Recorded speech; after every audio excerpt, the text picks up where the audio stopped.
Las cosas siempre son importantes para captar la atención de los que vienen a un curso de formación. Es decir, cuál es la autoridad de quien va a dirigir, en este caso, a darnos la sección magistral. ¿Eh?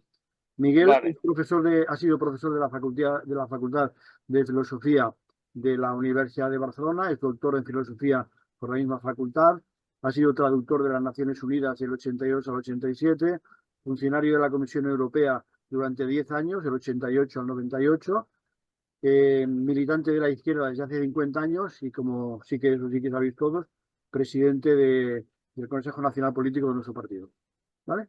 Es decir, que es una mm, autoridad para hablarnos de lo que nos tiene que hablar. Don Miguel, todos tus. Hacemos como siempre, si te parece, Miguel, a no ser que tú digas sí, lo contrario. Tú expones y a partir de que tú digas, yo comienzo a recoger palabras y a hacer preguntas-respuestas o rondas o como tú quieras ordenarlo. ¿Vale? vale. Pero yo no haré una intervención, o sea, no diré todo lo que se puede decir de un tirón, Ah, perfecto. O sino sea, que quieres hacer pararé a partir de cierto momento para que interacción la directa y gente haga antes. preguntas. Pues oye, como tú quieras. Vale, a ¿Dónde van? ver, que no Y me por veo ni yo cierto, mismo. lo digo por lo de los tacos y estas cosas, eh, lo estamos grabando porque hay compañeros que ya nos han dicho que le interesaba mucho este curso, que no podrían venir a la primera sesión y que si la íbamos a grabar. Grabaremos las tres, ¿vale? Y después ya se lo Vale, pasaremos vale, a José Antonio o a Vicente para que nos quite las impurezas antes de colgarlo. ¿Eh? vale, vale. Venga, andaban. Ok. Bien, pues, bueno, yo creo que hay que empezar haciendo un poquitín de historia, ¿no? De lo que... De historia, o sea, esto de el invento de la, bueno, de lo que ha acabado siendo la Unión Europea. El origen, aunque parezca mentira,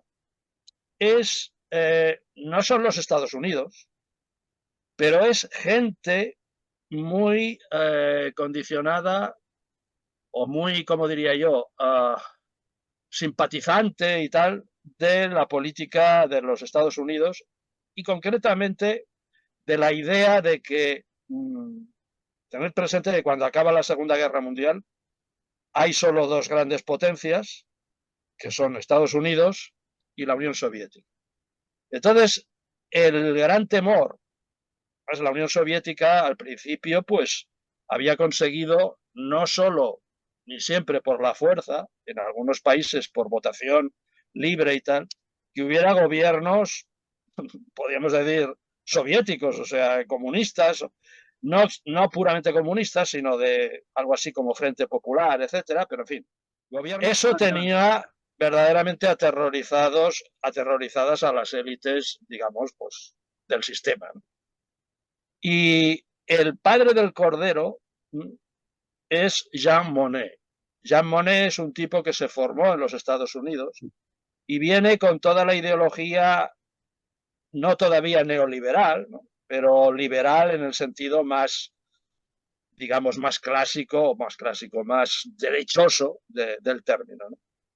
Entonces es este hombre el que tiene la gran idea y su planteamiento inicialmente es, bueno, él parte de la base de que una unión política entre estados tan diversos y que llevan tanto tiempo dándose de leches en Europa es imposible y aparte está la barrera cultural, claro. O sea, Europa, como me decía una pareja norteamericana que encontré en un viaje por Europa, estaban alucinados diciendo, pero bueno, ¿pero esto qué es? O sea, aquí cada 200 kilómetros tienes que cambiar de lengua y de moneda. Entonces, todavía no existía el euro, ¿no? Dice, ¿y no estáis contentos? Era cuando se fue al garete la Unión Soviética y Yugoslavia, etcétera. Dice, ¿no estáis contentos con la cantidad de lenguas, países y monedas que tenéis? Que estáis inventando más todavía, ¿no? Cuando se estaban, bueno, el desmembramiento de la Unión Soviética dio lugar a, pues, en fin, era imposible una unión política de entrada y entonces la idea de Jean Monnet, que lo escribió en su momento y tal, era empezar por la economía. ¿Sí? Empezar pues por acuerdos de tipo económico.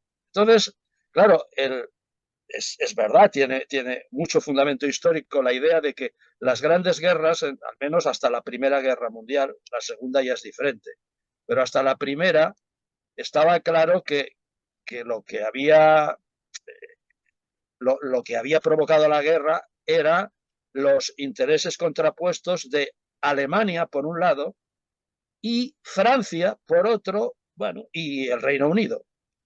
Claro, el Reino Unido, pues entonces no se hacían muchas ilusiones de que pudiera, porque tenía todavía su imperio prácticamente intacto, pero al menos que Francia y Alemania dejaran de tener intereses contrapuestos que provocaran, pues bueno, la tendencia al enfrentamiento que se dio en los años finales del último tercio del siglo XIX y en la Gran Guerra, en la Primera Guerra Mundial. Bueno, pues esa es la idea. Se crea, por tanto, lo primero que se creó fue la Comunidad Europea del Carbón y del Acero. ¿Vale? De tal manera que, o sea, era crear un mercado común de esos productos para que eran los productos estrella de ambos países, no solo de Alemania y Francia, sino también de Italia, de Luxemburgo. Luxemburgo es un pequeño país, pero durante muchos años fue la primera potencia siderúrgica del mundo, no en términos absolutos, sino en términos relativos. Es decir, era el país en que la siderurgia representaba un mayor porcentaje del PIB, representaba el 25%. En fin, eso en ningún otro país se ha dado jamás. Bueno, en definitiva, todos estos países, Bélgica también, etcétera, pues que tuvieran, que no tuvieran motivos de tipo económico para enfrentarse, puesto que esos sectores económicos fundamentales en todos esos países pues estuvieran de alguna manera armonizados a través de la comunidad de la CECA, que se llama, de la CECA. La CECA, además, y está claro, hay que tener en cuenta que en aquellos años, digamos que, bueno, que Jean Monnet era parecido, equivalente a un democristiano, ¿no? Aunque propiamente no era de ese credo político. Y los democristianos tenían una política social relativamente avanzada, eso no hay que olvidarlo. O sea, entre la derecha pura actual y la derecha pura de los años inmediatos de la posguerra europea y los años 50, etcétera, hay una diferencia abismal. Los tíos tenían política social. Es decir, tenían claro que había que, en fin, que no se podía explotar sin límites a los trabajadores porque eso erosionaba, digamos, la legitimidad del sistema. Cosa que es verdad. Lo que pasa es que ahora ya parece que eso no plantea ningún problema, gracias a los móviles, las tablets, etc. Bien. Bueno, entonces la CECA tenía un programa que yo he trabajado todavía cuando estaba vigente, increíblemente generoso, de prestaciones sociales para los trabajadores de los sectores siderúrgico y minero, carbón y acero. La minería y la siderurgia, los trabajadores de esos sectores estaban mimadísimos. Los que, bueno, las pensiones por incapacidad total o parcial, etcétera, eran, vamos, impensables. O sea, eran sueldos, grandes sueldos de un ejecutivo actual. Bueno, actual no, pero de un ejecutivo de la época. Se podían comparar. Bueno, eso hacía que hubiera un gran consenso. No se planteaban, digamos, las típicas políticas de liberalización y privatización. Eso era impensable entonces. Bueno, y así empezó la cosa. Entonces, poco a poco, la idea de Jean Monnet era que una vez creados esos intereses comunes por la vía económica entre los 6, o sea, la CECA empieza con 6 miembros, que son Francia, Alemania, Italia y el Benelux. El Benelux son 3 países, Bélgica, Luxemburgo y Nederland, que es Países Bajos. Bien. Y durante mucho tiempo fueron solo 6, como sabéis. No me acuerdo hasta qué año se empezó a dar. Vale. Entonces, poco a poco se va introduciendo elementos de tipo ya más político. Se van creando las distintas instituciones. No tengo en la cabeza todo el detalle ni la cronología exacta, pero sabéis que se ha ido pasando por el famoso Tratado de Roma, que fue años 50 finales, no recuerdo exactamente la fecha, que ya da los primeros pasos hacia una cierta unión política o a elementos de política común, ¿no? Eso ha ido creciendo, creciendo, creciendo y ya, bueno, ahora tenemos una una serie de instituciones que realmente se puede decir que han convertido a aquella modesta CECA en una confederación. Es decir, hoy día se puede considerar que en términos de teoría política, teoría del Estado, pues la Unión Europea no es una federación, pero es una confederación. Es decir, que las políticas que se aprueban en conjunto se tienen que transponer a las legislaciones de cada país y, en principio, es por libre consentimiento, como una confederación. Lo que pasa es que en la práctica también es cierto que salir, como se demostró con el Brexit, es complicado. Eso también, es decir, no es una confederación en la que un día se levanta el jefe del Estado federado X o confederado X y dice adiós. No, no, ya habéis visto lo que ha costado. Porque claro, hay muchos intereses creados, comunes, etcétera, muchas interrelaciones. Entonces, después de todos esos pasos y pasitos que se han ido dando hasta convertir esto en una especie de confederación, pues ¿cómo funciona? El esquema teórico es muy sencillo y luego en la práctica tiene una cantidad de detalles y complejidades que yo tampoco domino, porque yo al fin y al cabo yo ahí no trabajé como administrador, ¿eh? O sea, yo no elaboraba políticas ni discutía ni trataba de los elementos que podemos llamar jurídicos y de la vida de la Unión Europea. Yo me dedicaba a traducir los documentos, o sea que pasa que claro, así te enteras de muchas cosas también. Bueno, entonces, los tres pilares de la Unión Europea actual son tres instituciones. Empiezo por la más importante, que es el Consejo Europeo. Ojo con la terminología, porque mucha gente se cree que eso es lo mismo que el Consejo de Europa. Y, no, si es de Europa, europeo. No, mira, el Consejo de Europa es una institución que no forma en absoluto parte de la Unión Europea, es una institución que se dedica más bien a cuestiones de derechos humanos. Hay un acuerdo entre múltiples países, entre los que están también los del este, que no forman parte de la UE. Por ejemplo, Rusia forma parte del Consejo de Europa. No me suena que los hayan echado. En fin, hasta ahí podíamos llegar. Pero, en fin, es prácticamente todos los países europeos. Pero es otra institución. El que forma parte de la UE se llama Consejo Europeo, a secas. Entonces, está subdividido en múltiples, digamos, no sé si decirles, no organismos, sino niveles. Tiene el nivel superior, que es el Consejo Europeo propiamente dicho, que es la reunión de los jefes de Estado y de Gobierno de los distintos Estados miembros de la Unión Europea. Lo que pasa es que eso se reúne con una periodicidad no muy alta. Lo que se reúne permanentemente es una cosa que, claro, ya se le llama el COREPER, que quiere decir Consejo de Representantes Permanentes, que estos son los que se reúnen de manera habitual. Y luego están las reuniones, digamos, temáticas correspondientes a los distintos ministerios. Es decir, hay reuniones de consejos europeos de ministros de economía, de ministros de, qué sé yo, pues de educación, todas las diferentes, digamos, ramas que tiene un gobierno, pues tienen su representación en el Consejo también. Pero ya digo, el que corta el bacalao, lo que pasa es que cuando se reúne, el Consejo propiamente dicho, la reunión de jefes de Estado y de Gobierno, ya se lo dan todo pastado. Quiero decir que allí tiene que hacer el acto solemne de aprobar. Ahora bien, podemos decir que el verdadero legislativo, por tanto, el que decide las líneas fundamentales de la política europea, de la Unión, antes se decía comunitaria, porque como sabéis, hasta los años finales de los 90 se llamó siempre Comunidad Económica Europea, Comunidad Europea, etc. Bien, eso se sustituyó por Unión Europea a finales de los años 90. Bueno, pues la legislación comunitaria, es más fácil decirlo así que la legislación unitaria, ¿no? Legislación de la Unión Europea, el que propiamente la elabora es el Consejo. Lo que pasa es que a partir del año 92 y reforzada la historia, bueno, el mecanismo este en el 99 se creó lo que se llama el proceso de codecisión.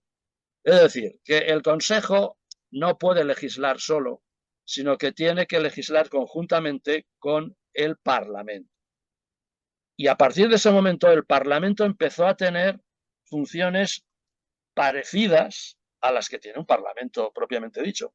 En cualquier país normal, democrático se entiende, el Parlamento es el que legisla, lo sabéis, es el que elabora las leyes, se aprueba, etc.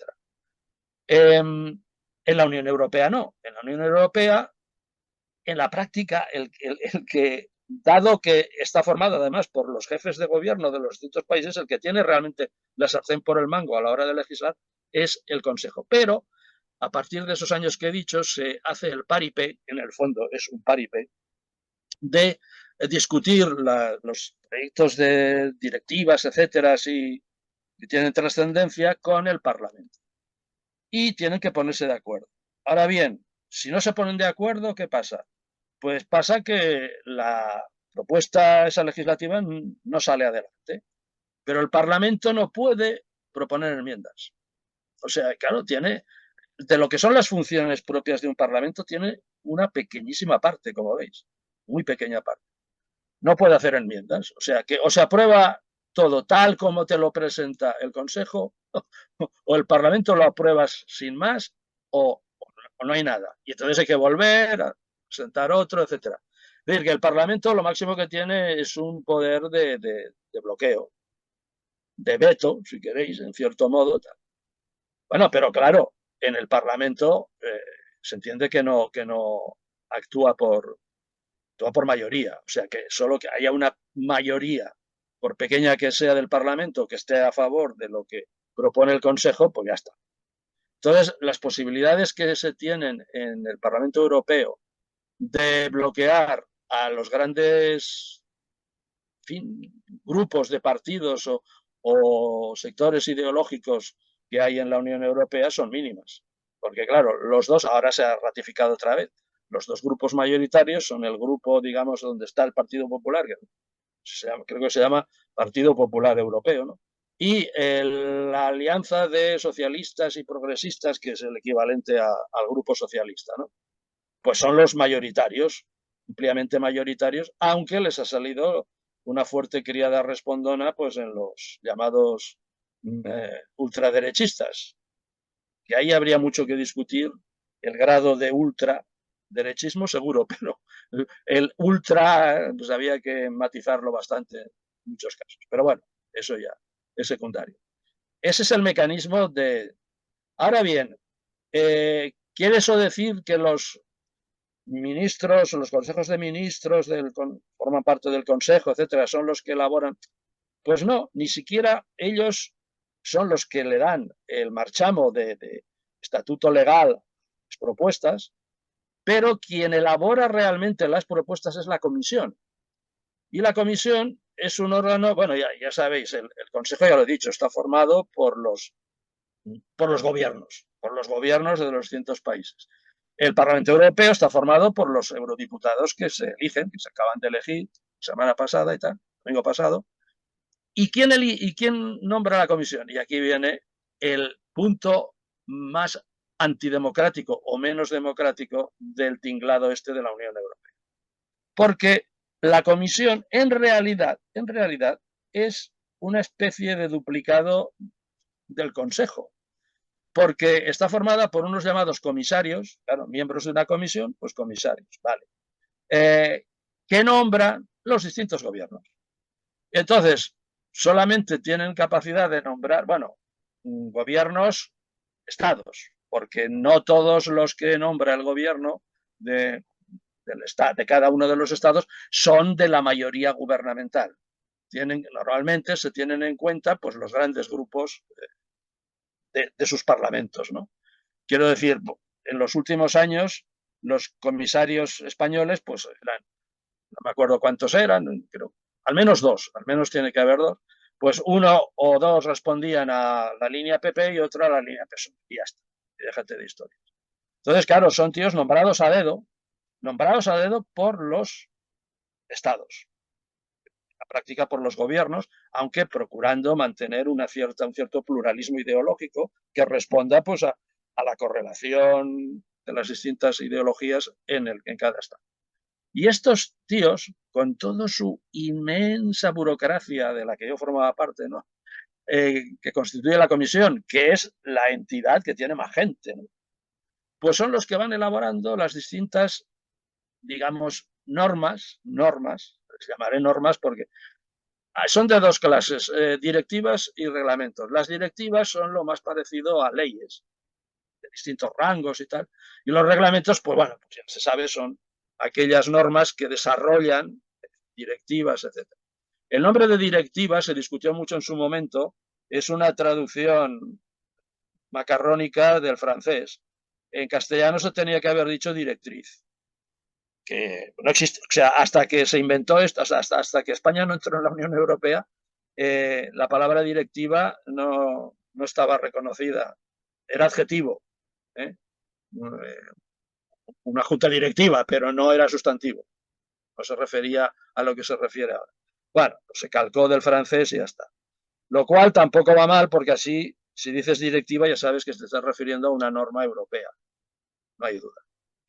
Bien, pues esa es la cuestión. Entonces, la iniciativa legislativa, es decir, la elaboración de las normas, de las propuestas de normas, corresponde exclusivamente a la Comisión. Es decir, que en el fondo son un trasunto del poder de los distintos gobiernos que luego se ratifica encima, en fin, se queda más consagrado y más reafirmado pues en el Consejo y eventualmente en el proceso de codecisión con el Parlamento. Pero donde se cuecen las cosas es realmente en la Comisión. La complejidad técnica de las normas, claro, el problema es que yo diría, no sé, quizá me equivoque, pero yo diría que la casuística que se aborda de cosas, aspectos de la vida política y de la vida social y de la vida económica de los estados. La cantidad de aspectos de todo eso que se analiza y sobre lo cual se legisla o se propone legislar en la comisión, por parte de la comisión, yo creo que en complejidad es mayor que la complejidad de la gestión, de la administración de cualquier estado independiente, o sea, al margen de la Unión, o sea, de cualquiera de los estados. Porque, claro, abordan cosas que yo, francamente, creo que jamás al Ministerio de Medio Ambiente, como se llame ahora, y sostenibilidad y lo que sea, se le habría ocurrido la chorrada última que se le ha ocurrido a la Comisión de obligar a que las botellas de plástico tengan el tapón inseparable de la botella. ¿Habéis observado eso? En las Coca-Colas, por ejemplo. O sea, el tapón tiene que quedar solidariamente unido aunque abras y tal. Entonces, para beber a morro te puedes desgraciar la nariz si no te fijas y tal. Se te puede caer porque no te entra bien la boca de la botella en tu boca y tal. Una chorrada como una catedral. Pues ese tipo de chorradas son cosas normas que salen de la comisión, que dicen, hace años legislaron sobre, o sea, crearon normas sobre el tamaño que debían tener los pepinillos en vinagre, para que se consideraran no sé qué, para homologarlos. Es decir, hay montones de cosas que requieren una homologación por parte de la Unión Europea y se meten en cosas que yo, francamente, yo supongo que en muchos casos, y esto es lo que hay que, seguramente la clave de todo esto que hay que tener en cuenta, en realidad, estas son las tres instituciones, los tres poderes visibles de la Unión Europea. Pero luego está el poder invisible si no vas a Bruselas, que son los lobbies. Bruselas, yo creo que hay, digamos, un 50% de funcionarios de las instituciones europeas viviendo allá y el otro 50% de los tíos que hay por allí, en fin, carguillos y tal, son miembros de lobbies, que están constantemente persiguiendo a miembros de la Comisión, del Consejo, del Parlamento, para que propongan, aprueben, vean con buenos ojos tal o cual medida que favorece los intereses económicos de tal o cual grupo o sector. Y de esto no se habla. Esto nunca sale. Cuando se dice, oh, la Unión Europea, tal, la democracia europea, de eso no se habla. Y eso es la madre del cordero, porque ¿a quién se le puede haber ocurrido lo de las botellas y tal? Pues mira, seguramente algún... Bueno, la excusa que han dado o la justificación que han dado es para morirse de risa. Dice, es para favorecer al medio ambiente. Porque, claro, cuando tú quitas el tapón de la botella de plástico, luego muchas veces no te acuerdas de volverlo a poner. Bueno, vale, o sea, te coges la Coca-Cola, la destapas, la dejas allí 4 días y luego ya, ¿qué? Pues ya se ha desbravado todo. Y parten de la base de que, claro, como se suelta el tapón, fácilmente se puede caer y perder. Entonces, la gente ha desarrollado el hábito, en general, de tirar los envases de plástico a los contenedores de reciclaje y tal. Pero claro, si se te cae el tapón al suelo, lo más probable es que te dé pereza agacharte a cogerlo y se quedará por ahí, en el campo, en las calles y tal. Y claro, todos esos tapones, si tú cuentas los millones de tapones que supuestamente se le caen a la gente cuando abre una botella de plástico, es una carga tremenda, insoportable para el medio ambiente, ¿no? Y bueno, pues ese tipo de cosas. Estoy seguro que detrás de eso hay algún fabricante de plástico, yo qué sé, alguna cosa, alguien que inventó la maquinita, porque claro, diseñar un tapón que quede fijo a la botella mediante unos hilillos de plástico y tal, pues no es fácil, ¿eh? O sea, en fin, sus bemoles. Ese tipo de cosas. Entonces, bueno, pues la cosa va así. Como la comisión es un órgano muy opaco, es muy fácil, o sea, y son pocos. Los comisarios, pues, bueno, cuenta que hay como mínimo 2 por país.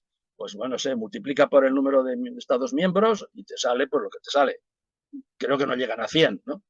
Es un órgano pequeño y es relativamente fácil y están todos allí, en Bruselas, ¿vale? Pues es muy fácil tener allí gente, moscones, revoloteando en torno a esta gente, influyendo, evidentemente, soltando, untando, porque el lubricante es fundamental en cualquier motor. Ya sabéis que sin lubricante no funciona ninguna máquina, ¿no? Pues la máquina europea también seguro que necesita lubricante. O sea que así está la cosa. Ese es la quinta esencia del asunto es esa. Ahora preguntas, chicos. Muy bien. Oye, pues ir levantando manos, o como somos pocos, bueno, sí, mejor ir levantando manos y así ordenamos un poquito las intervenciones, ¿vale? Ya tenemos a José Antonio primero, Juan Antonio después. Venga, José Antonio. Bueno, en vista a esta primera introducción, pues la verdad es que uno se hace las preguntas lógicas de decir, pues entonces, ¿para qué sirve la comisión? Es eh, pues un jefe más, digamos. Entre todo lo que tenemos que hacer los países europeos, tenemos un jefe superior que hacemos o tenemos que hacer lo que ellos mandan. Bueno, No existe, respondo no yo. existe. Sí, Lo que quería acabar diciendo es que no existe un mecanismo, digamos, democrático como, o sea, el Parlamento no funciona como tal. funciona muy limitadamente, como he dicho. Los grandes asuntos, pues tiene que participar en la decisión junto con el Consejo. Pero ya digo, es que cuando llega lo que llega al Parlamento, el Parlamento como no interviene en la elaboración, eso es lo primero. En la elaboración no interviene.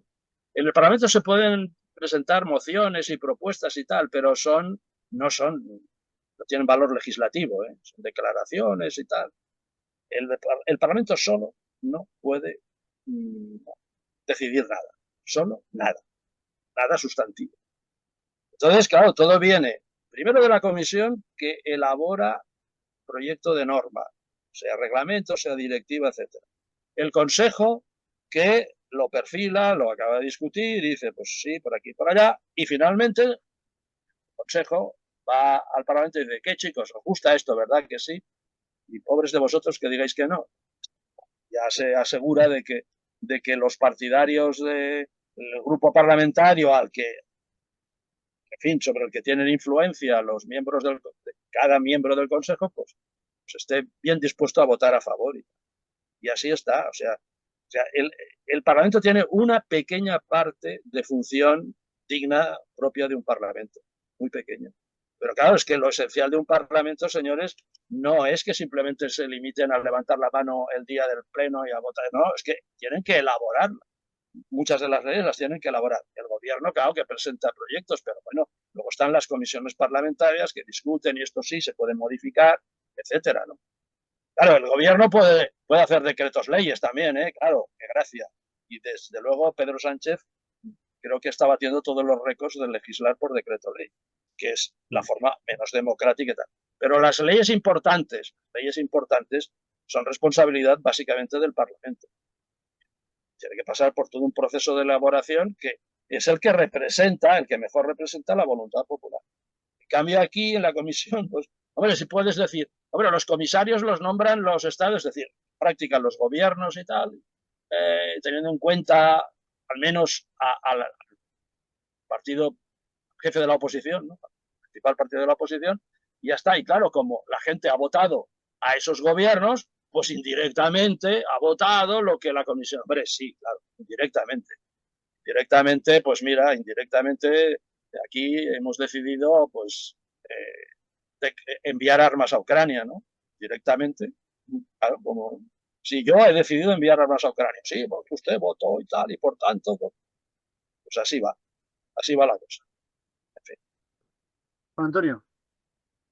Ya, supongo que la respuesta será que no, pero el Parlamento tiene alguna capacidad de iniciativa, ya no legislativa, pero de iniciativa parlamentaria, de iniciativa legislativa. No, legislativa propiamente no, pero han aprobado declaraciones y no sé exactamente qué rango tienen, pero desde luego no tienen la trascendencia de lo que luego se aplica como legislación europea, ¿no? Claro, que no tienen la capacidad de iniciar o de proponer que se elabore, aunque sea la comisión. Es decir, hombre, pueden hacer recomendaciones. Ya. Recomendaciones, Ya, declaraciones. pero no organizativamente, ¿no? No. Sin ninguna capacidad vinculante. Sí, no. Vale. Ahí está. Otra pregunta. El tema de la armonización fiscal o de la unión fiscal o del tema de los paraísos fiscales, ¿todo esto dónde entraría? ¿Dónde, o sea, su tratamiento o su regulación o su bueno, actualmente su no regulación, claro. ¿Por dónde habría que o quién debería tomarlo o quién debería tenerlo en cuenta para desarrollar algo? Eso debe, supongo, porque no. El funcionamiento interno del Consejo no lo conozco porque ahí no he trabajado. Yo supongo que es el Consejo de Ministros de Finanzas. Todo lo que tenga que ver con fiscalidad y tal debe ir por ahí. Lo de persecución pues claro, todo es persecución del tráfico, de la evasión de... Sí, claro, los paraísos fiscales que se quiere hacer funcionar en una Unión Europea, pero con paraísos fiscales, eso es, bueno, lo que se hace también aquí, ¿no? Entre algunas comunidades, sí. La competencia fiscal que se hacen unos a otros. Sí, claro. Bueno, de hecho, fue escandaloso. Sí. Fue escandaloso que uno de los últimos presidentes de la comisión había dado consejos había aconsejado sobre cómo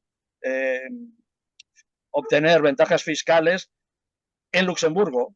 Él era luxemburgués, es luxemburgués, y claro, Luxemburgo ya no es un paraíso fiscal en sentido estricto, pero sigue teniendo, o sea, tú lo que tengas allá lo tienes que declarar y el banco tiene que informar a los gobiernos de los que tienen allí depósitos. Lo sé porque yo he sido uno de ellos. O sea que, claro, pues trabajaba allí, tenía dinero allá y lo seguí teniendo durante un tiempo cuando me marché. Entonces todo eso se acaba enterando la hacienda de tu país. Pero claro, tiene un tratamiento pues benévolo en algún tipo de inversiones, claro. O sea que la competencia fiscal desleal existe, eso está claro, existe. Entonces, bueno, había una época que la policía alemana se apostaba en las salidas de las carreteras que salían de Alemania hacia Luxemburgo para ir cazando evasores fiscales alemanes que se iban a Luxemburgo, porque hubo una época en que sí, que Luxemburgo era literalmente un paraíso fiscal. Y estaban allí apostados cazando a tíos, claro, no los podían parar a todos, era famoso, ¿no? Entonces la gente se buscaba todas las carreteritas secundarias, ¿sabes? Los alemanes haciendo allí gincamas para conseguir llegar al banco. Y los bancos luxemburgueses, por supuesto, no informaban ni a Dios. Pero eso se acabó, eso en ese grado, digamos, tan descarado se acabó. Bueno, en fin. Para los grandes capitalistas sigue habiendo una serie de truquitos y ventajas que pueden aprovechar. ¿Alguna pregunta más? Hago yo. Oye, primero cuento una anécdota, Miguel, que me la ha recordado.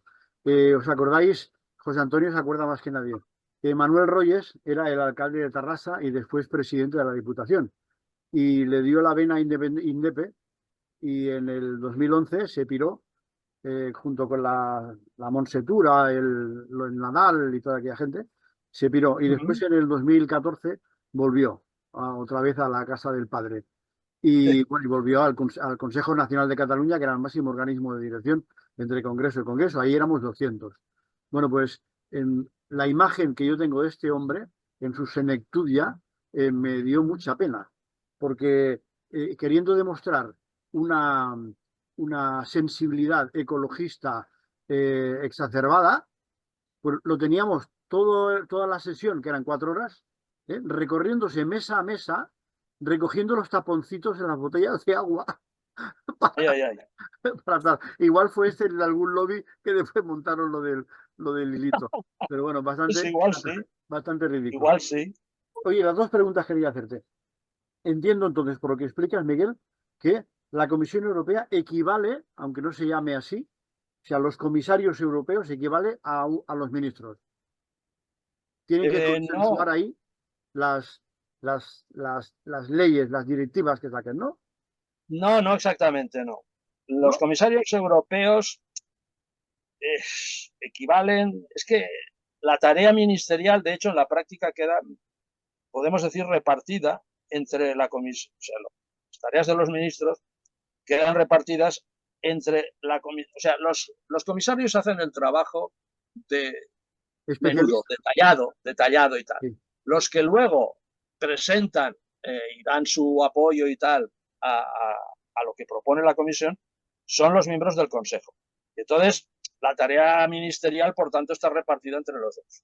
Vale. Es decir, el que da la cara, el que queda bien como presentador, es el miembro del Consejo. El comisario, en principio, hombre, se conoce, los comisarios, y salen por ahí y tal, pero tiene un papel más de segundo plano, queda más entre bambalinas.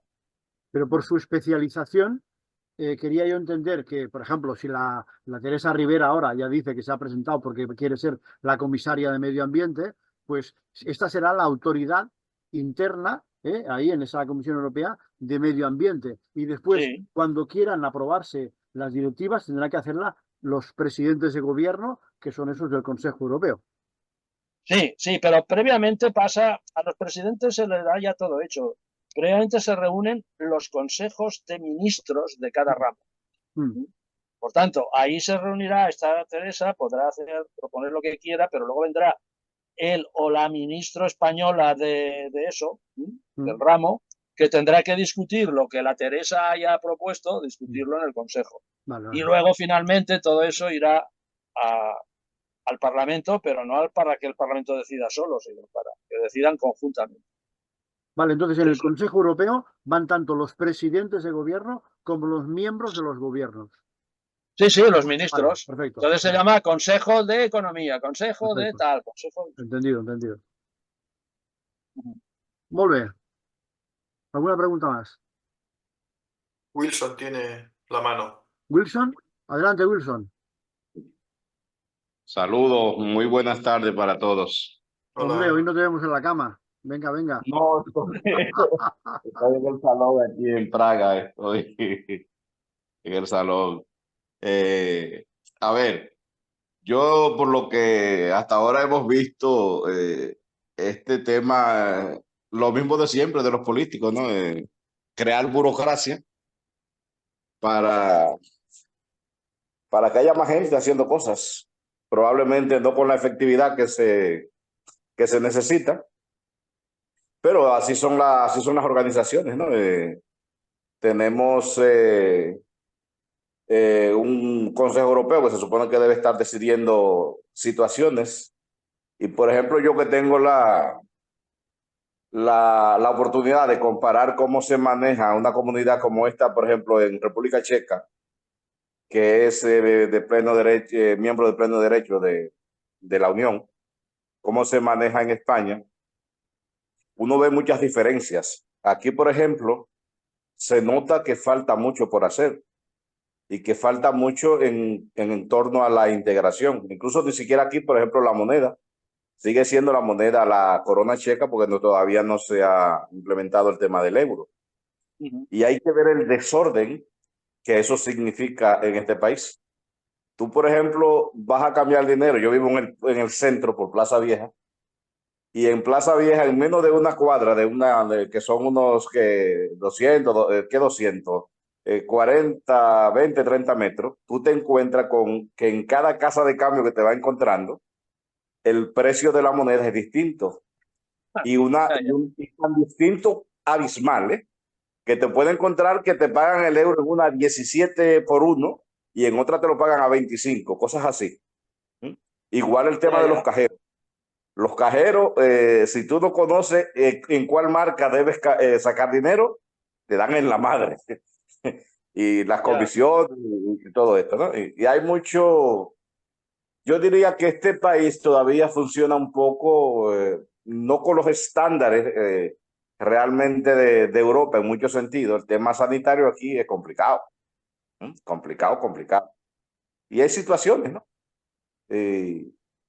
Pero es lo que hay. El tema de la unión, como ha sido un tema que ha ido paso a paso y que hay libertad para que uno u otro país termine aplicando o no aplicando las resoluciones que se emiten desde el Consejo, hay muchos que terminan validando mucho eso y lo que ellos entienden que no les conviene a sus sociedades y eso pues no, lo van tardando en el tiempo, ¿no? Lo que es el tema de la aplicación.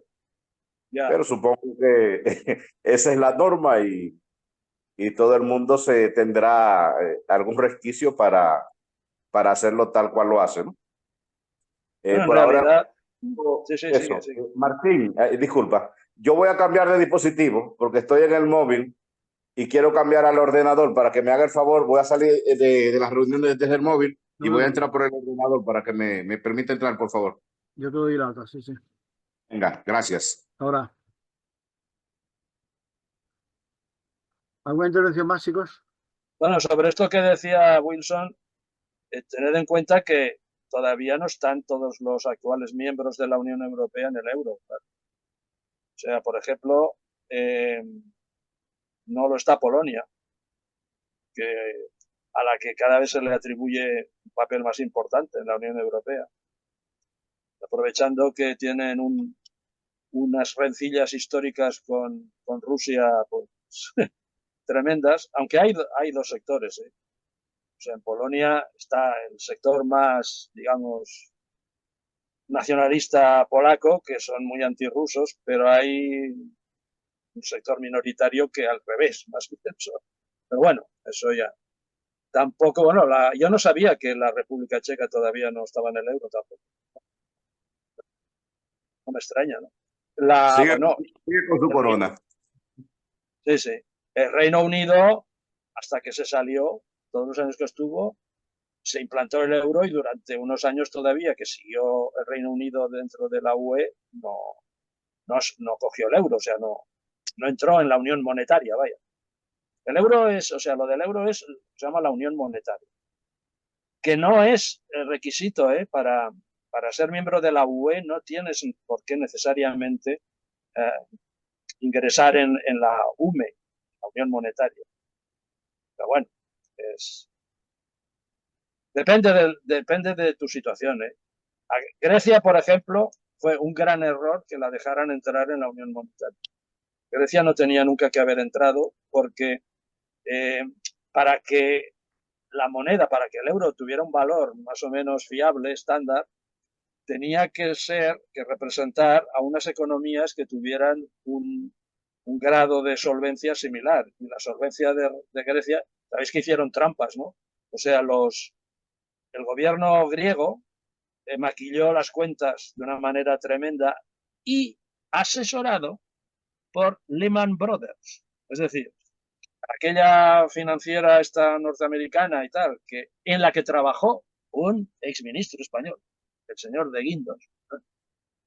Que creo que ya se cayó del guindo y ahora está en otra cosa, no sé dónde trabaja. Bueno, pues Lehman Brothers asesoró al gobierno griego, les ayudó a maquillar las cuentas para que colara su adhesión a la Unión Monetaria. Y luego se armó la que se armó. Luego, cuando intentaron romper con la política austericida, que llamaba, austericida está mal dicho, porque austericida quiere decir que matas a los austeros. Y aquí es al revés, son los austeros que nos matan a nosotros. Y aquí, cuando se inventan palabras, yo estoy alucinado. Antes los científicos y en general, la gente culta, inventaba neologismos con sentido común, o sea, aplicando las reglas. Ahora se dicen una cantidad de animaladas terribles. Por ejemplo, yo he escrito un artículo que saldrá un día de estos sobre lo de la homofobia. Lo de la homofobia es una salvajada, porque literalmente homofobia quiere decir odio a los semejantes. No quiere decir odio a los homosexuales. Si quisiera decir eso sería homosexofobia. Coño, pero como resulta que una de las tendencias, una de las modas que ha impuesto los Estados Unidos en todo el mundo es abreviación de las palabras, o sea, cortar las palabras todo lo posible. Porque claro, los ingleses no tanto, pero los americanos intentan pronunciar una palabra de más de 2 sílabas y sufren un infarto cerebral o un esguince cerebral, como mínimo. Les cuesta muchísimo. Procuran hablar con monosílabos, siempre. Bueno, en fin, ese tipo de cosas. Se forman neologismos con muy mala pata. Todo lo de austericidio tiene una mala pata tremenda. Es lo mismo que catástrofe humanitaria. Vale, humanitario quiere decir algo favorable a la humanidad, algo que favorece a la persona humanitaria, una persona que ayuda, que colabora, etcétera. Una catástrofe humanitaria, o sea, es una catástrofe que favorece a la humanidad. Entonces, ¿no? Catástrofe humanitaria es catástrofe favorable a la humanidad, al ser humano. Cojonudo. Bueno, ese tipo de cosas. Vale, ¿qué le vamos a hacer? ¿Qué más preguntas?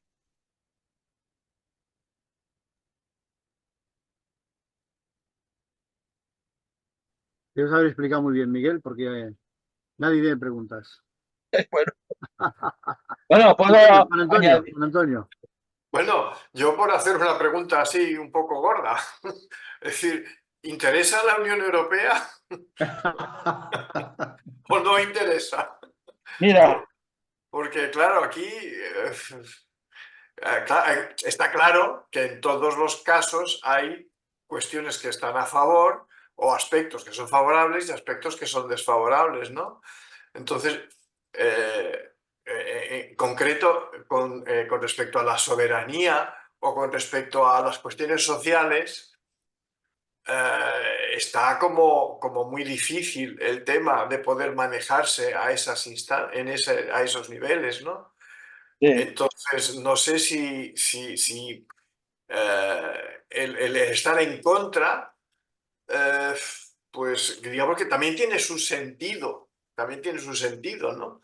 Yo realmente no tengo totalmente claro, es decir, yo no me quiero vender por el hecho de que puedo viajar de un país a otro cuando me voy de vacaciones con la misma moneda, que es muy cómodo. Efectivamente es muy cómodo y está muy bien, pero creo que no hay que venderse por eso, por esa cuestión tan secundaria, ¿no? Entonces, no sé si los aspectos relevantes pueden ser tratados, pueden ser mejorados, o bien es una manera de no tratarlos y de no mejorarlos, ¿no?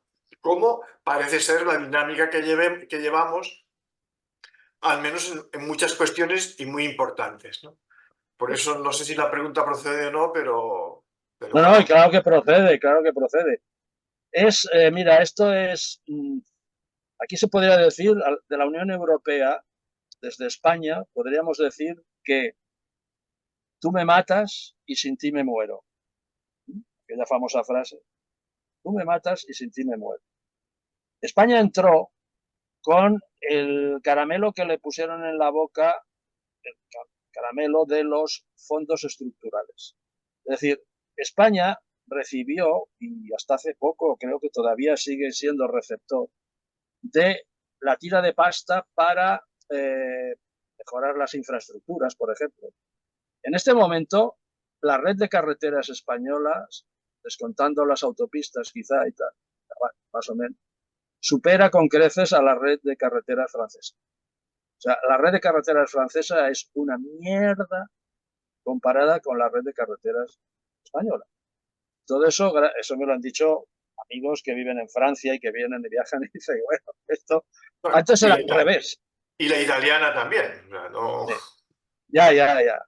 Antes era al revés. Antes salías de España en coche y daba gusto en Francia, todo muy bien señalizado y tal. Pero ahora es exactamente al revés. Yo he ido por carreteras nacionales francesas y da pánico además. O sea, tienen un trazado que dice, bueno, cambios de rasante continuamente, allá, carril único, carreteras nacionales, RN, Route Nacional, tal. Bueno, en fin, todo eso fueron los fondos estructurales que supusieron una inyección importantísima y con eso nos compraron. Y ahora aquí pasa como cuando, ¿sabéis? Esos plásticos que sirven para ligar una cosa, o sea, unas tiras de plástico que tienen dentadas y tal, pues como sabéis, es muy fácil meterlo, pero es imposible sacarlo. Sí. Pues España está así. España es una cinta de esa que se ha cerrado, se ha metido y ahora para sacarlo no tenéis más que ver lo que pasó con el Reino Unido, con el Brexit. O sea, todavía está por ver cuál será el balance final del Brexit. Si van a acabar, en fin, perdiendo hasta el culo o al final acabarán saliendo favorecidos, porque es muy complejo. Se crean una tal cantidad de intereses y de vínculos que es muy difícil romperlos. Fíjate tú de un matrimonio de 30 años que se rompe. Toda la Unión Europea es un matrimonio de 60 años, aunque llevamos mucho menos, ¿no? Dentro. Romper eso es muy difícil. Y la Unión Monetaria, o sea, le dice, bueno, pues podríamos salir de la Unión Monetaria y quedarnos en la Unión Europea. En teoría es posible, porque igual que hay estados que están en la Unión, pero no en la Unión Monetaria, pues, pero claro, ¿qué pasa? Una vez has adaptado toda tu economía al euro y tal, luego resulta que has contraído deudas en euros, ¿vale? Con muchos de países. Si te sales, el sentido de salirse sería para poder hacer política económica independiente, es decir, dar inversión pública a tope, que la disciplina presupuestaria europea no te permite, gasto público tiene unos límites, unos techos y tal. Entonces, claro, sería cuestión de crear una moneda y empezar a fabricar papel, moneda, digamos, para financiar todo eso. Pero claro, como tenemos y tendremos durante mucho tiempo deudas contraídas con el resto de países de la Unión en euros, pues el coste de esa deuda se dispararía. O sea que tendríamos que estar, todo lo que ganáramos, bueno, no sé si todo, claro, eso es un cálculo que hay que afinar mucho. Sí. Hay estudiosos, economistas franceses, que han hecho el cálculo, lo que pasa es que es políticamente incorrecto, claro, que han hecho el cálculo que Francia se podría permitir el lujo de salir de él. Se lo podría permitir, dada su potencia económica y tal. Alemania se lo podría permitir. Y ahora os explico por qué Alemania ha tenido interés en... Para Alemania, la entrada en el euro supuso pasar de tener una moneda que valía, digamos, 80 a una que vale 60, más o menos. relación con otras monedas. Pero bueno, hablaré ahora de por qué les interesó en su momento y tal. Francia podía perfectamente hacerlo. Lo que pasa es que, claro, en teoría sí. Es que, ya digo, para España sería de entrada, bueno, en fin, y con los gobiernillos que tenemos y la estructura autonómica, y bueno, sería... O sea que en este momento, mejor no me hallo. O sea, España, el problema es ese, como nuestra capacidad de influencia en la política económica común es muy limitada, pues estamos a verlas venir. España, en todo caso, tendría que hacer causa común con los países del sur, y a ser posible con Francia, ¿no? O sea, Italia, España, Portugal y Grecia tendrían que presentar un frente común. Pero bueno, en fin, o sea, si dentro de España no hay manera de que presenten un frente común las comunidades autónomas, vete tú a ver cómo haríamos eso de un frente común con los demás. Bueno, en lo de Alemania, es que claro, el euro se calculó de tal manera, o sea, ahí los que decidieron esto fueron los alemanes y los franceses. Y los alemanes calcularon de tal manera que les salieran, que el valor del euro fuera tal que les saliera lo más baratas posible las importaciones de materias primas, etcétera, y bienes manufacturados de menos, digamos, calidad tecnológica, y les salieran muy bien las exportaciones. Es decir, que pudieran exportar fácilmente y las importaciones no les resultaran demasiado caras. Es decir, con un euro, con un marco muy fuerte, las importaciones les salían baratísimas, claro. Pero las exportaciones no le salían baratas no podían exportar tan fácilmente con un Deutsche Mark que valía, digamos, 80, y en cambio pueden exportar mucho más fácilmente con una moneda que vale 60. Sale más barato para el comprador, al que compra sus exportaciones. Entonces buscaron el punto de equilibrio en que se consiguiera el mínimo encarecimiento de las importaciones a cambio de la mayor facilidad posible de exportar. Claro, como ellos han reservado la industria punta, la industria básicamente de máquinas y herramientas, eso es la clave del asunto, porque son las máquinas que hacen otras máquinas. Son el cerebro o el corazón de la industria. Eso se lo reservaron. Ahora tienen problemas porque, bueno, pues por la guerra de Ucrania y por la voladura de los gasoductos. Claro. Sí, sí. Entonces ahora está. Entonces puede llegar un momento que a Alemania no le interese seguir en la Unión Europea, en la Unión Monetaria al menos. Puede llegar un momento. Y de hecho, la mayor parte de los profetas que se dedican a estas cosas vaticinan que la Unión Europea explotará por Alemania. Alemania la romperá. En el momento que le interese, la romperá.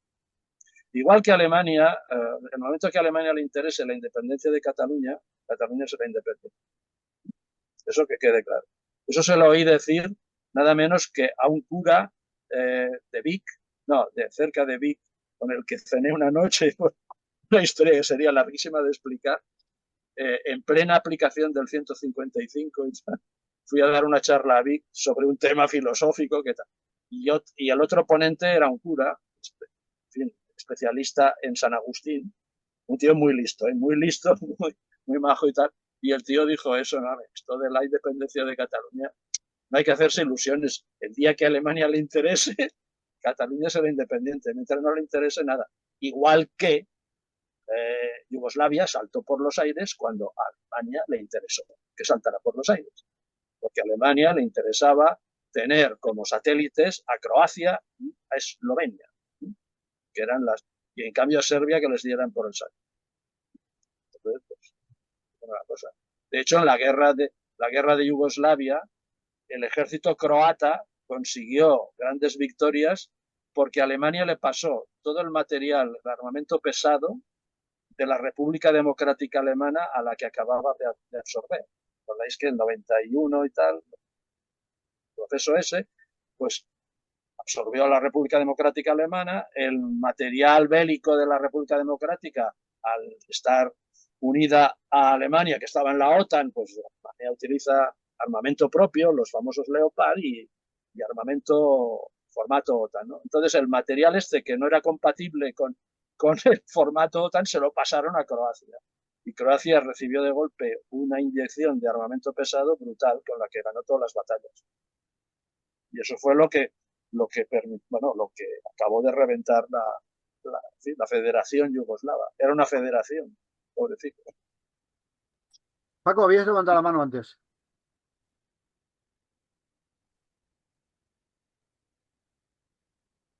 Abre micro. Sí, la había levantado por el tema de que hacemos hincapié en la dirección de la Unión Europea. Y yo pienso de que como va desarrollándose todo, estamos más cerca de los restos de europeos. Es decir, en la famosa unidad de los pueblos, más allá de las políticas que tengan las directivas y que puede ser modificado a través de las bases, es decir, de la gente.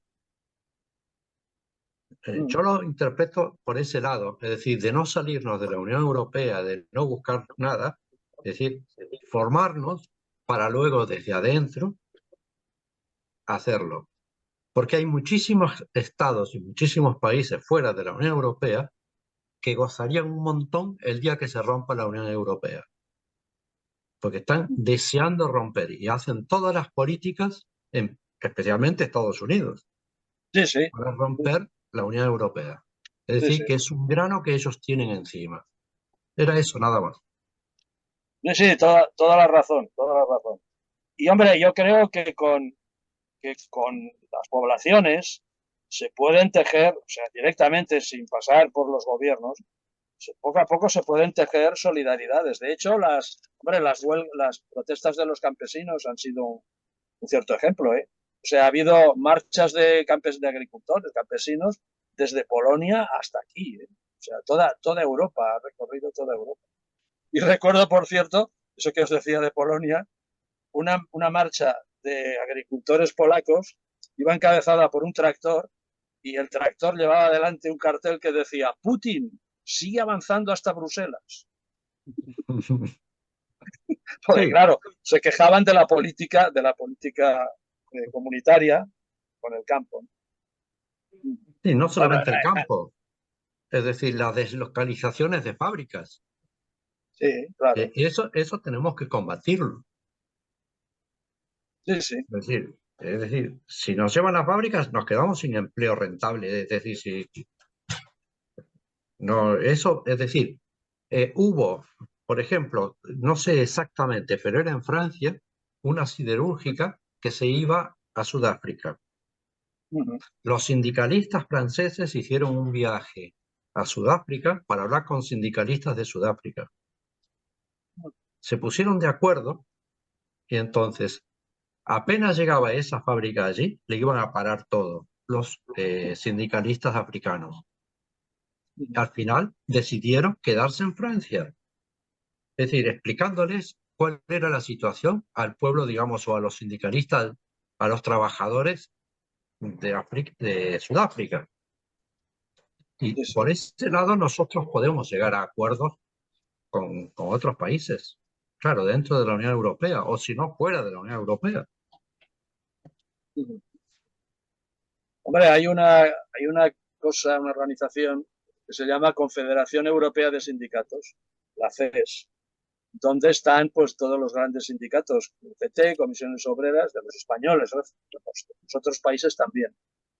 Lo que pasa es que, y ha habido alguna movilización conjunta, Bruselas, ha habido convocatorias en Bruselas, esa vía hay que explotarla más. Lo que pasa es que yo creo que no, las direcciones sindicales pues tiene, bueno, en fin, con la política sindical nacional ya eso les ocupa mucho y tienen muchos condicionantes políticos también. El problema de los sindicatos, al menos en España, es que dependen de las subvenciones del gobierno. Y claro, el que paga manda. Eso frena mucho. Están subvencionados. Porque yo no sé en Francia parece que, bueno, tampoco me parece que haya un gran índice de... La culpa la tiene la gente. O sea, si la gente no se afilia, los sindicatos tienen poco dinero. Si tienen pocos afiliados, tienen poco dinero. En el caso de España fue clamoroso. Yo recuerdo que yo estaba en la dirección de comisiones obreras cuando se creó aquí, se legalizó en Cataluña, y decía Paco Frutos, que en paz descanse, decía, bueno, es que este país es increíble, dice, tenemos una tasa, en aquel momento que era la transición, el despertar democrático, el gran entusiasmo, ahora podremos negociar libremente los convenios y tal, sin que la policía venga a darnos palo y tal. Pues no, señor. Pues resulta que la tasa de afiliación sindical sí fue y se ha mantenido misérrima. Y claro, con eso, pues, si un sindicato quiere hacer cosas así, tener empleados que trabajen, que organicen las reuniones, que negocien convenios y tal, necesita dinero, pues el Estado provee y entonces el Estado condiciona. Claro. Ese es el tema. Sí, hay que buscar la autarquía de los sindicatos. Claro, claro. Y la de los partidos. Porque Y de los partidos, por supuesto. Claro. Es que todo va ligado. El capital mueve todo. Sí. Un par de preguntas más, Miguel. Has dicho en algún momento, mientras explicabas, que nos compraron para que entráramos en la Unión Europea. ¿A cambio de qué? A cambio de pérdida de sectores industriales que teníamos que liquidar, es decir, de la planificación económica europea, supraestatal en este caso. Clarísimamente, es decir, a Alemania le interesaba que nos quedáramos sin siderurgia y sin sector naval. ¿Y sin? ¿Vale? Sector naval. Vale. Sector naval, o sea, los astilleros, o sea, han desaparecido todo. Ferrol, todas partes. La famosa reindustrialización. Sí. Eufemísticamente hablando, claro, porque otra reindustrialización, se le llamó reindustrialización a aquella época. Y en realidad fue una desindustrialización. Los altos hornos de Sagunto, no sé si os acordáis, aquello fue un caso. Altos hornos de Sagunto tenía, en su momento se dijo, no, claro, bueno, algo de eso habría. Hombre, no, hay que quitarle competencia a los altos hornos de Vizcaya porque los vascos tienen a ETA, ¿vale? Y ETA tiene metralleta. Y entonces, vale. Bueno, pues quizá hubo algo de eso, pero fue la línea general de que España no tenía que tener industria pesada, que para eso estaba ya, mejor dicho, ojo, la siderurgia de cabecera, o sea, la siderurgia integral, ya no está ni siquiera en Alemania, ¿eh? O sea, no queda, creo que en Francia queda una siderurgia ahí porque ha habido una lucha de los trabajadores tremenda y tal, y parece que han conseguido resistir. En Bélgica, que había también un montón, ha desaparecido toda. En Europa prácticamente no queda. La siderurgia está, bueno, en China, evidentemente, y en la India. El señor Mittal, que suena a metal, pero no tiene nada que ver, es el principal empresario siderúrgico del planeta. Y ha absorbido, es decir, la siderurgia de Luxemburgo la compró este tío. La francesa la compró este tío. Ha ido comprando todas las siderurgias y tal. Se han trasladado. El argumento, bueno, pues claro que los costes laborales eran obreros muy bien pagados, y entonces, claro, toda esa, en fin, la globalización lleva a eso. Se trata de distribuir, hacer una división del trabajo que sea óptima, que los procesos productivos se realicen allí donde tengan menores costes. Y con esa, y según la teoría, con eso salimos todos ganando, sí, claro. Todos ganando, menos los que están aquí, les quitan la industria y tal y se quedan a dos velas. Y entonces, ¿qué? Tienen que vivir de subvenciones y tal. Sí, claro. Es decir, si pudiéramos eliminar a la mano de obra como se eliminan sectores industriales, perfecto. El problema es que los seres humanos, de momento, todavía sigue vigente el quinto mandamiento. Y claro, eso ya veremos con el tiempo si también esto se pone en tela de juicio. Ya veremos. Podría ser. Y la segunda pregunta, Miguel, que no te he hecho, pero va relacionada con la primera, es, y va relacionada también con lo que ha dicho antes Juan Antonio. Si en algún momento aquí hubiera un gobierno o el conjunto de fuerzas políticas que se planteara salir de la Unión Europea, tendría que ser en base a un balance que yo todavía no tengo claro. Y creo que la sociedad en general no se lo está, no, nadie nos plantea eso a discusión. Que es qué beneficios concretos, en qué nos beneficia estar en la Unión Europea y en qué nos perjudica. Y en función de eso, la siguiente conclusión sería, ¿es viable salirnos de la Unión Europea? ¿Eso sería posible? ¿Tenemos autonomía económica e industrial suficiente como para ser una sociedad autárquica? No, yo creo que en este momento no. España sola, desde luego, no. Es decir, eso solo, ya lo he dicho antes, eso se podría plantear a través de un bloque de países que debería incluir Francia para que fuera realmente viable. Es decir, señores, hay que volver a los pactos de familia. Los Borbones, porque España, por razones geopolíticas, es muy, ¿cómo diría yo? Es muy dependiente de Francia para muchas cosas. Y podemos aportar a Francia cosas que los franceses no tienen también, ¿no? O sea, ese maridaje es muy... Históricamente, bueno, ha funcionado durante el siglo XVIII, funcionó.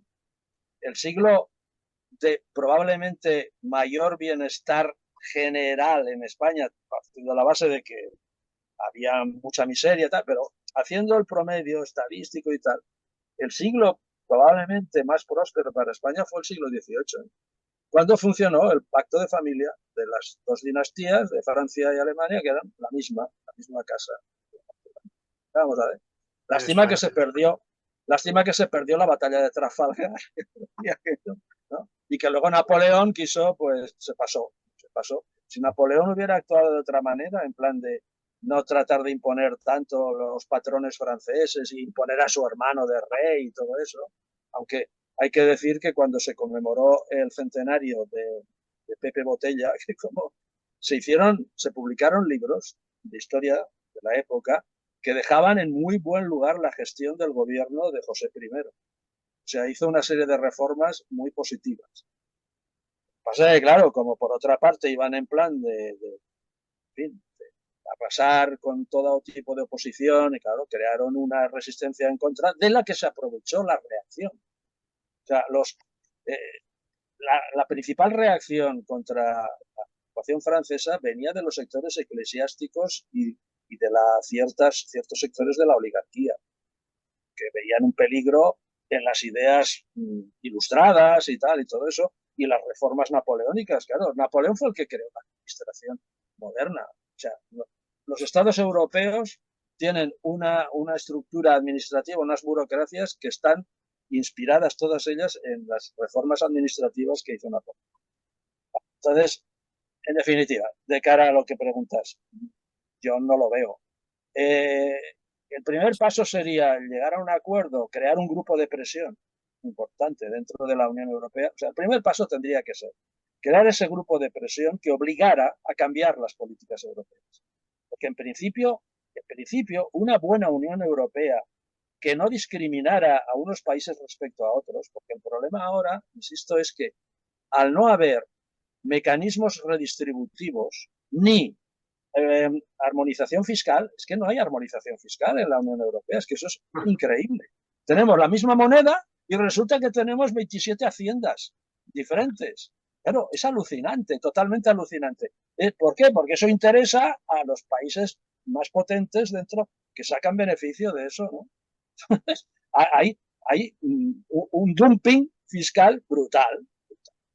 Entonces, primero crear un grupo de presión dentro de la Unión Europea, países que tengan intereses comunes, para intentar cambiar las líneas generales de la política europea. Y si eso no funcionara, entonces sí, intentar salirse en bloque, ese bloque.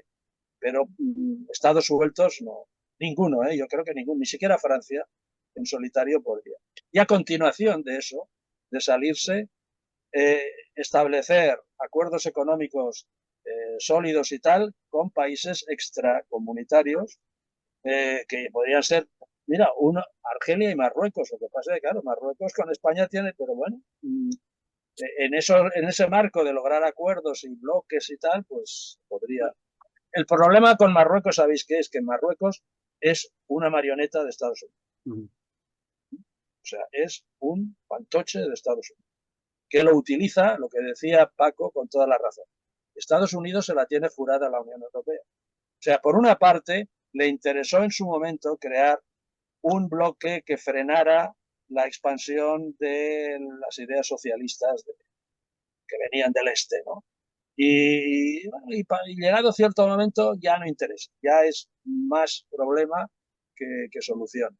Y entonces estaba tratando por todos los medios de... Antes de que empezara propiamente la guerra de Ucrania, no recuerdo de qué país era, un articulista no español escribió un artículo que dijo: la estrategia de la OTAN no es contra Rusia, fundamentalmente, es contra Alemania. O sea, de lo que se trataba era de debilitar económicamente a Alemania, porque la han debilitado. Alemania tiene una crisis, la industria alemana ha perdido, bueno, unos porcentajes de escándalo y tal. Debilitando a Alemania se debilita la Unión Europea, porque es la locomotora, el motor, el corazón, en fin. Antonio. Otro tema.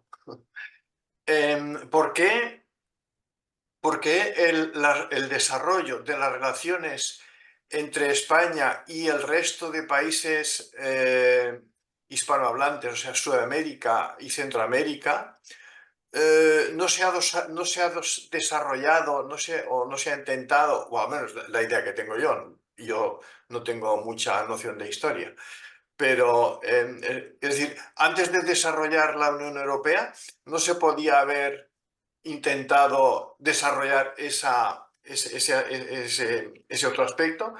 Y otra pregunta sería, ¿España puede en las condiciones actuales intentar algún tipo de relación preferente con esos otros países, con Centroamérica, Sudamérica?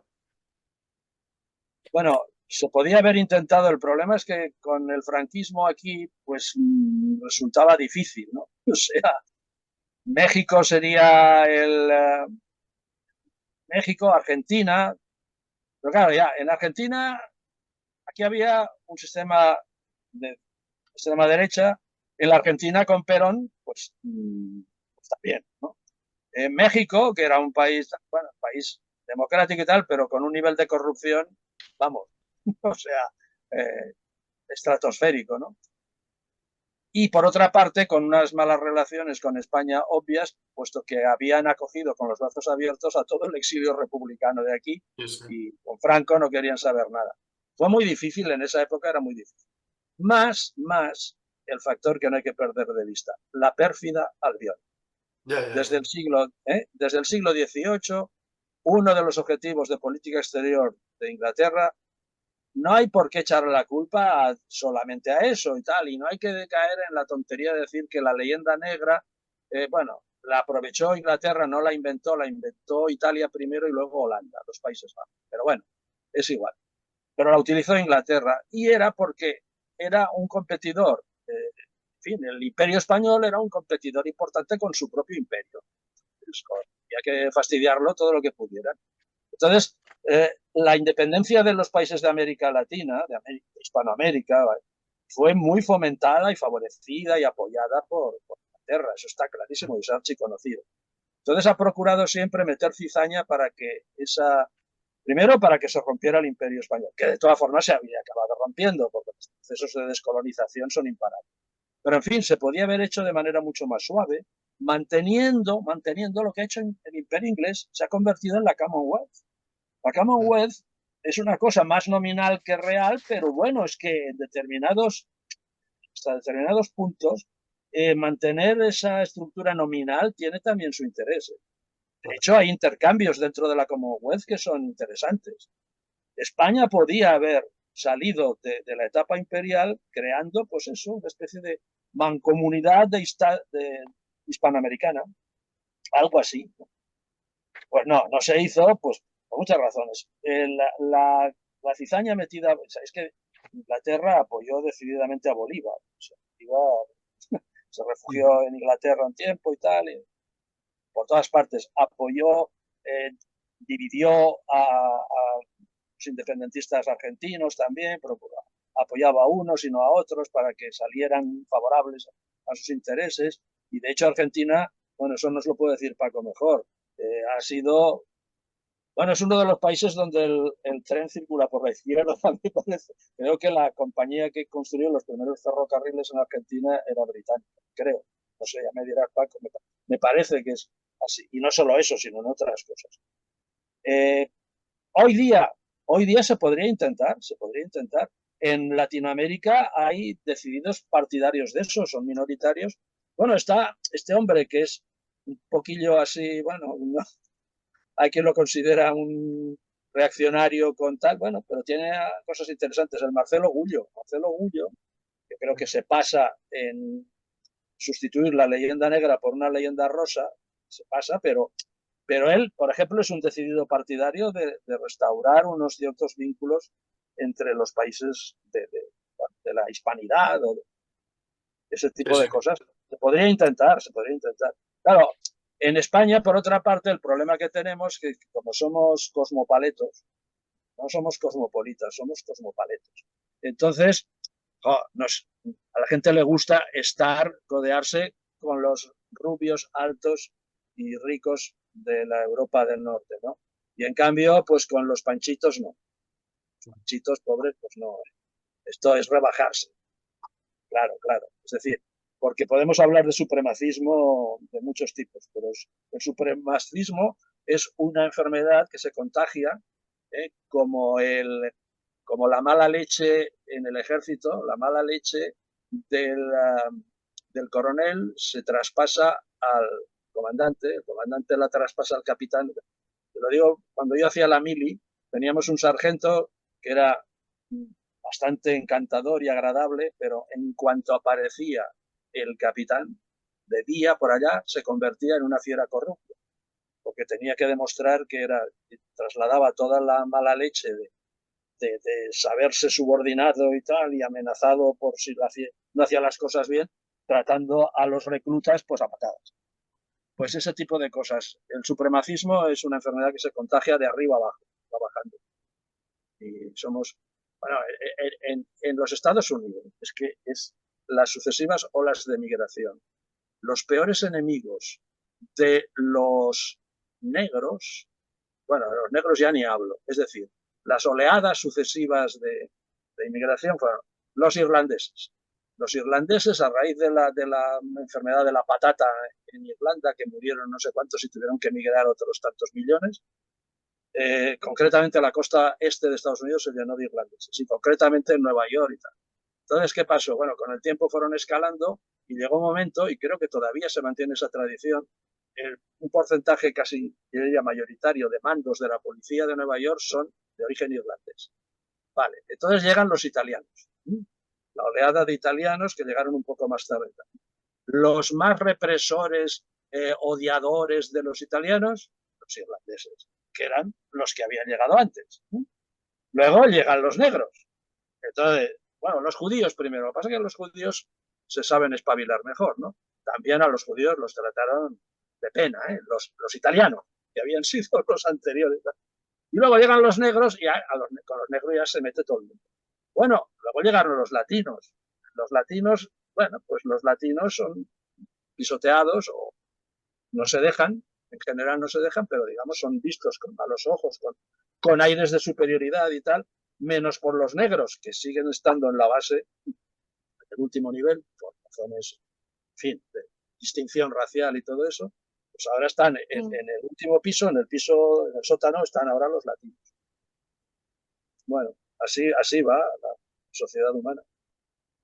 El que está en el segundo desprecia al que está en el primero, y el del primero desprecia al del principal, y así. Paco. Sí, lo que preguntaba Miguel. Sí, los trenes, es decir, todo el sistema ferroviario argentino fue creado por una empresa inglesa hasta la llegada de Perón, que nacionalizó los ferrocarriles. Con respecto a la independencia de los países de Sudamérica, hubo una cruel venganza de Gran Bretaña por la ayuda que prestó España y Francia a la independencia de Estados Unidos. No nos olvidemos de eso. Sí, sí. Aprovechando la invasión napoleónica, invadió, es decir, Buenos Aires fue invadido 2 veces, en 1806 y 1807, por tropas británicas que fueron derrotadas. Entonces, de ahí viene el tema. Creo que es por ese lado. Lo de hacer una comunidad hispano-latinoamericana o hispanoamericana es difícil. Difícil porque siempre nos consideran que fuimos los colonizadores. Entonces, eso habría que trabajarlo muy bien, pero muy bien, porque se resiste mucho, ¿eh? Y eso es todo.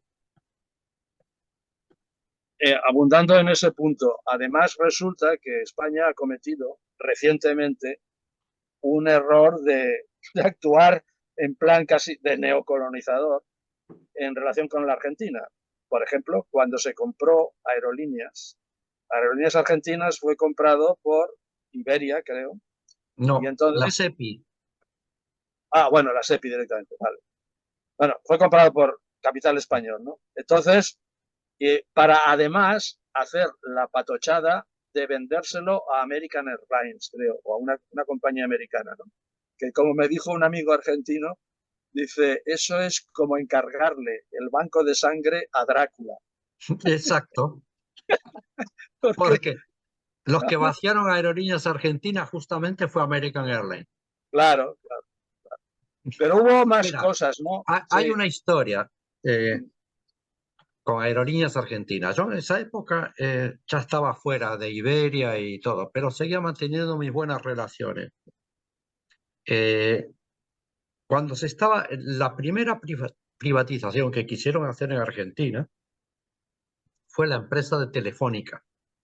Es decir, Telefónica, Entel, Empresa Nacional de Telecomunicaciones de Argentina.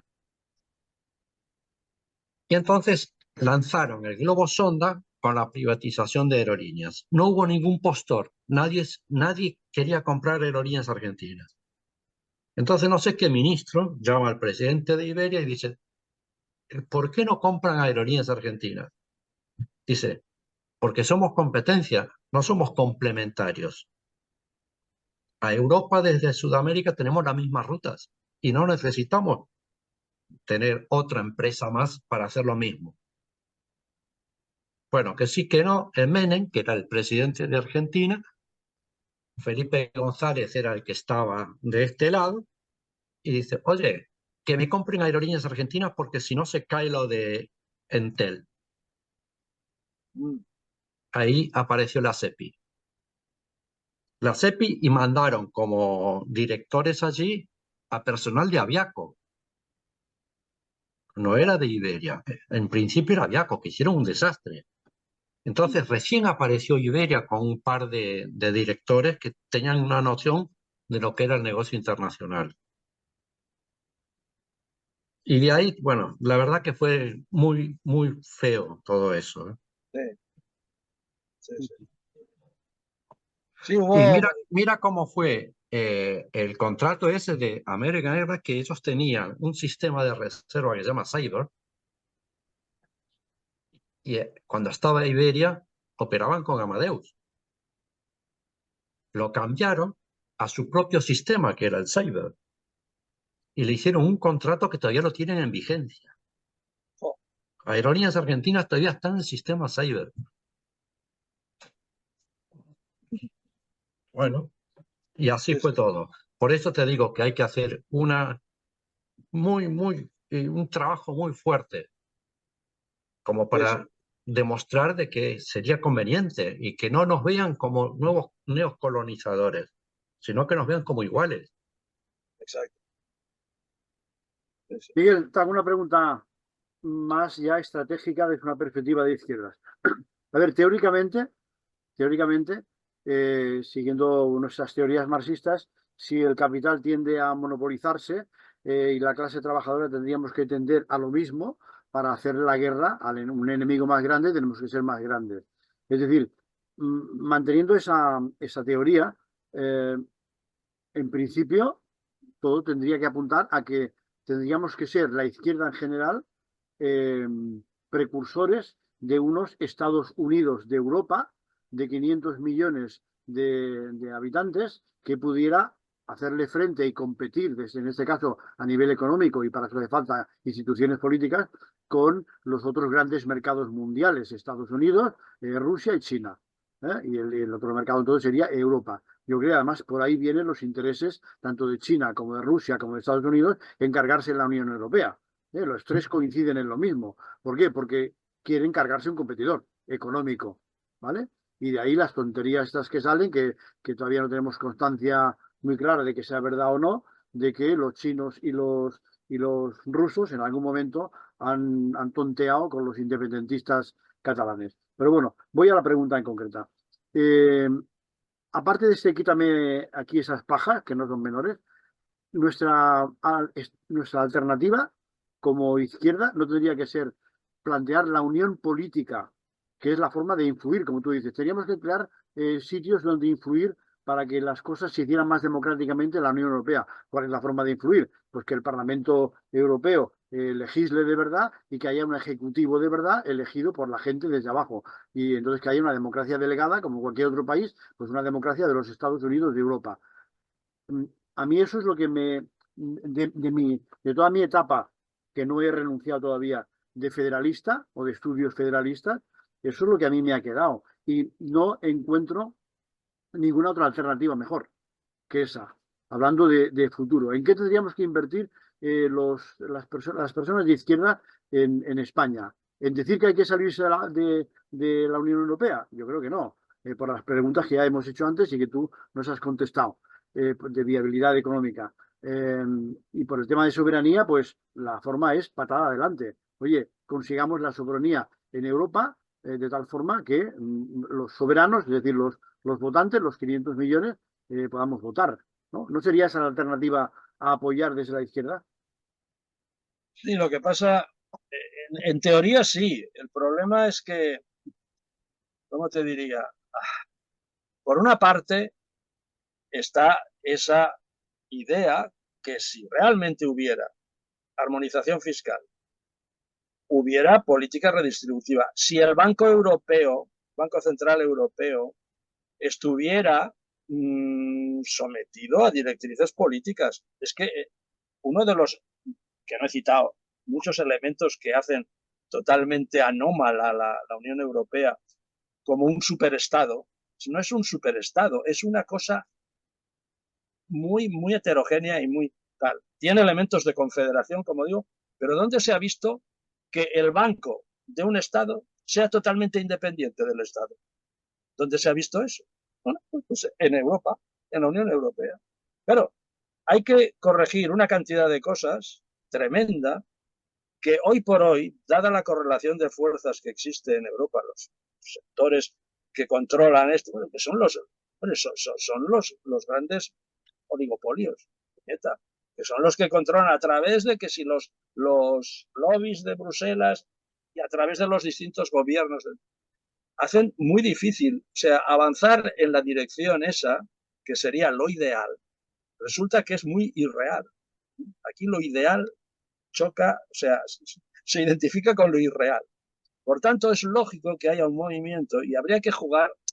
A ver, en política no hay que jugar solo con la mano derecha, hay que jugar con las dos manos, con la mano derecha y con la izquierda. Y si se puede hacer trampa alguna vez, pues como sabemos que el otro hace trampa también. Pero bueno, por una parte, preconizar la armonización, la unión fiscal,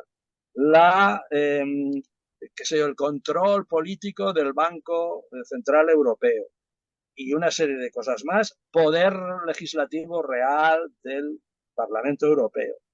Que la iniciativa la tenga quien sea, pero que tenga que pasar todo por el Parlamento Europeo y que sea el que no tenga que depender de que los representantes de los gobiernos estén de acuerdo, porque entonces lo convierten en una figura decorativa al Parlamento Europeo. O sea, las elecciones europeas tienen un componente de farsa tremendo, porque estás eligiendo a unos tíos que tienen muy poco poder, que no te representan realmente. Si en algún caso valía el grito aquel del 11M, no nos representan, es con el Parlamento Europeo. Vale. Entonces, eso por un lado. Claro, por otro lado, como esto es así, como hay esa resistencia a hacer todas esas, a avanzar en esa línea que tú dices, que sería lo correcto, evidentemente, ideal, es lógico que haya tendencia a decir, bueno, pues que me respeten mi soberanía, la soberanía de mi Estado, para que al menos en mi ámbito pueda hacer.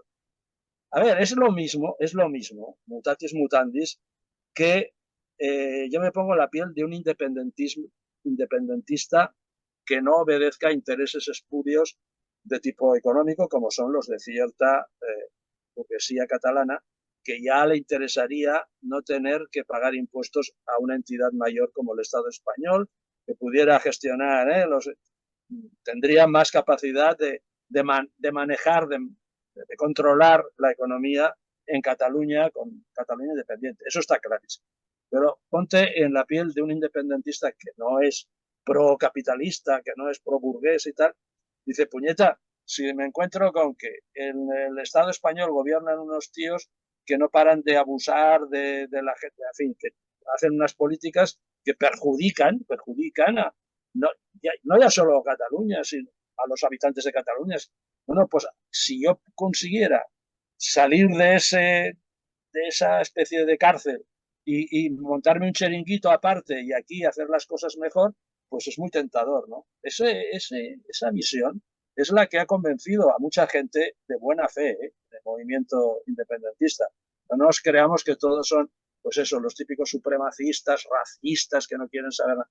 No, no, eso es, la élite dirigente es así, pero la cantidad de gente que les ha votado durante estos años, una gran parte piensa lo que digo.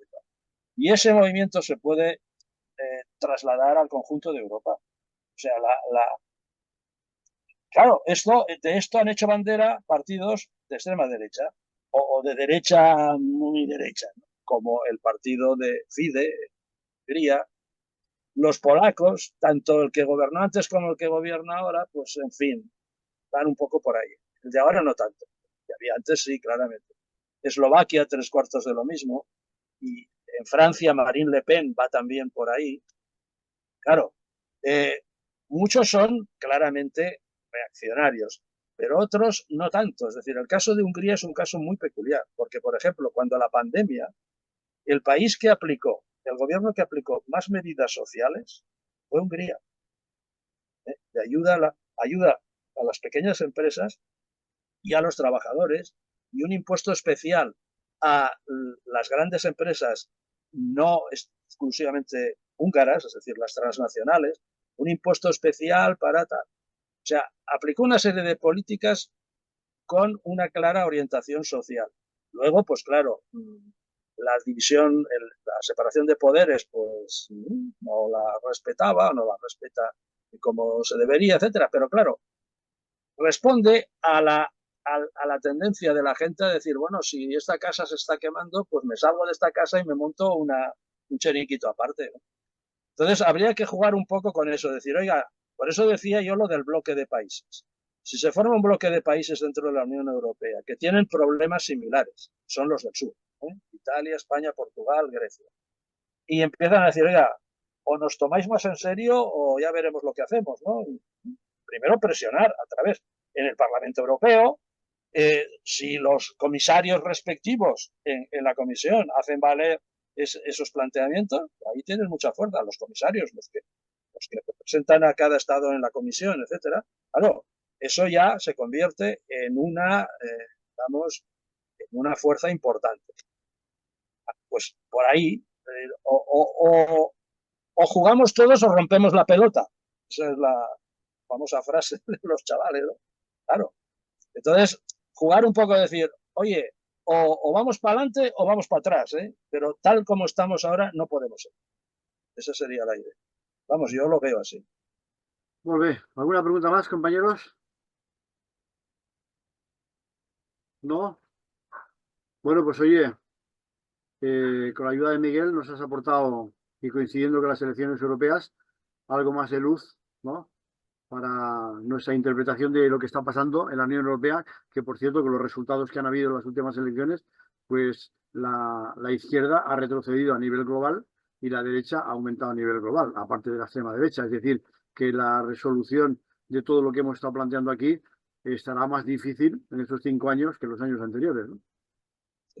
Bueno, cabe la posibilidad de lo que decía, en la medida que los partidos estos de derecha extrema, yo prefiero llamarlos de derecha extrema para no, en fin, hacer distinción, hacer grados, ¿no? Establecer una serie de grados.